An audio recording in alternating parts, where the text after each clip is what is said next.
Hello, business owner. You are building a global vision from your laptop, perhaps thousands of miles away from Silicon Valley or Wall Street. But you are hitting a glass ceiling because the global market, and specifically the US banking system, treats you like a high-risk outsider. Operating internationally without a US legal entity isn't just difficult, it is a constant battle against blocked payment gateways, suspicious clients, and frozen funds.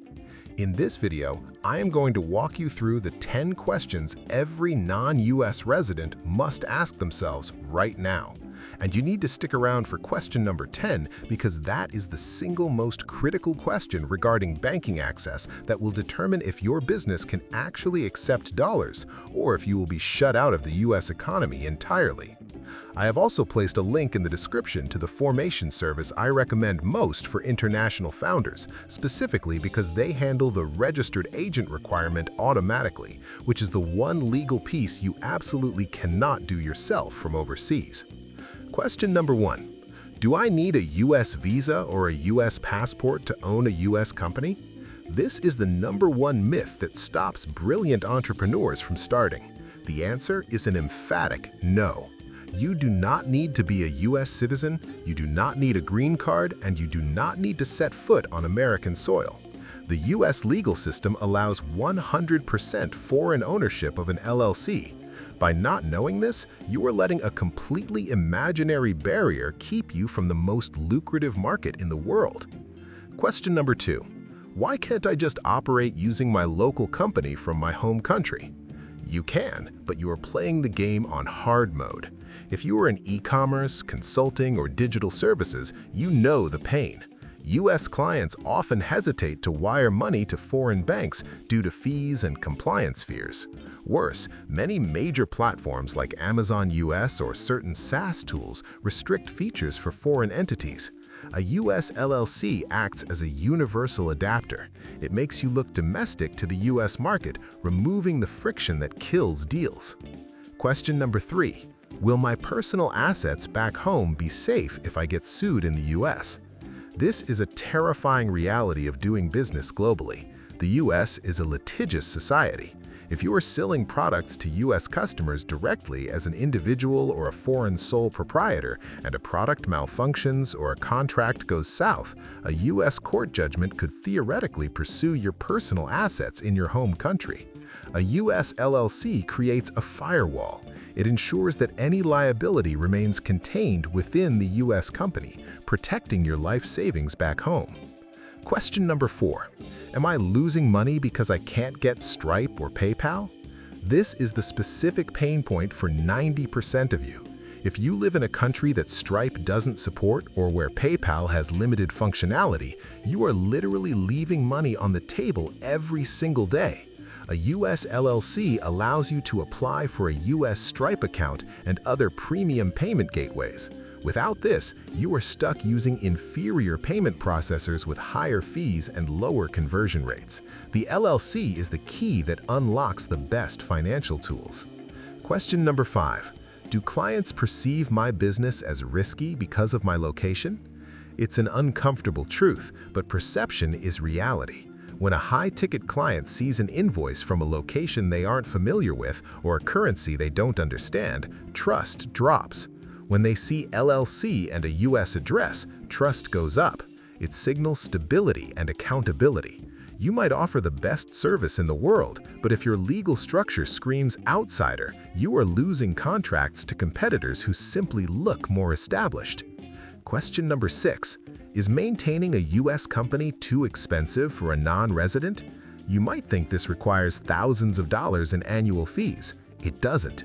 States like Wyoming and Delaware are famous specifically because they are affordable and business-friendly. The maintenance cost is negligible compared to the ability to process payments in US dollars and access the US market. The ROI on this setup is usually realized in your first few transactions. Question number 7. How do I get a US address if I don't live there? This is the logistical hurdle that stops people. You think you need to rent an office. You don't. The service I linked below provides you with a registered agent. This is a real person at a real address who accepts official government mail on your behalf. You don't need to sign a lease, you just need the right formation package. I'm going to pause the questions right there.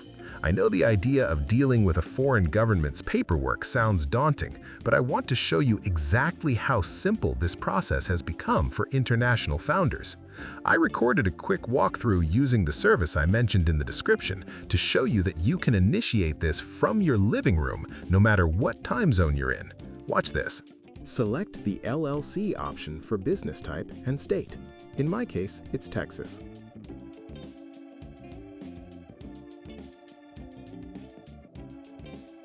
Choose the options that best suit your business.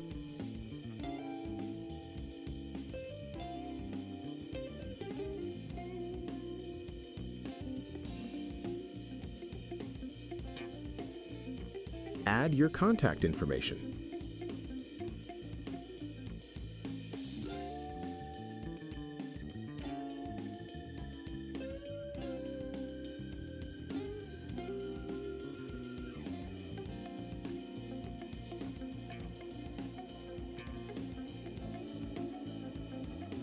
You can add the data of a partner or co-owner. Add your business name.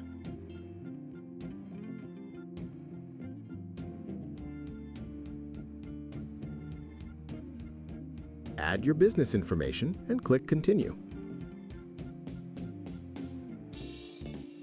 Then, add your business location.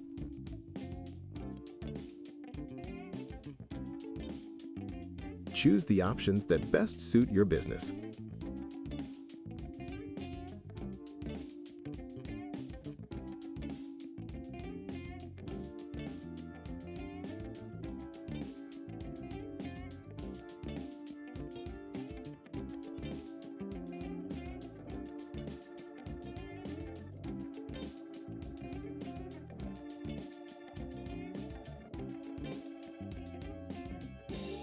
Finally, add your payment information and click Continue.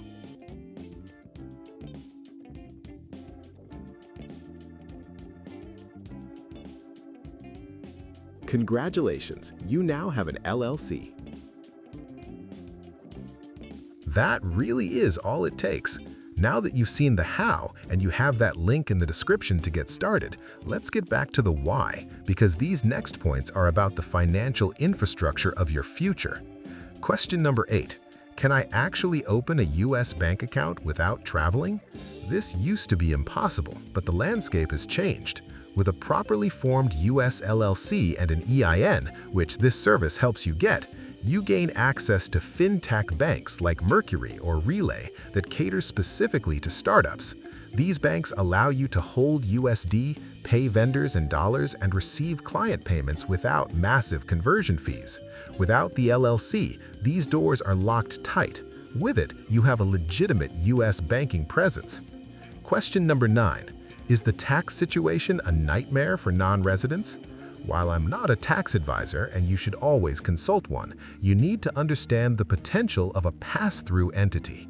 If your LLC is disregarded for tax purposes, you're not a U.S. citizen, and you have no physical operations or employees in the U.S., your tax burden could be significantly different than a U.S. resident's.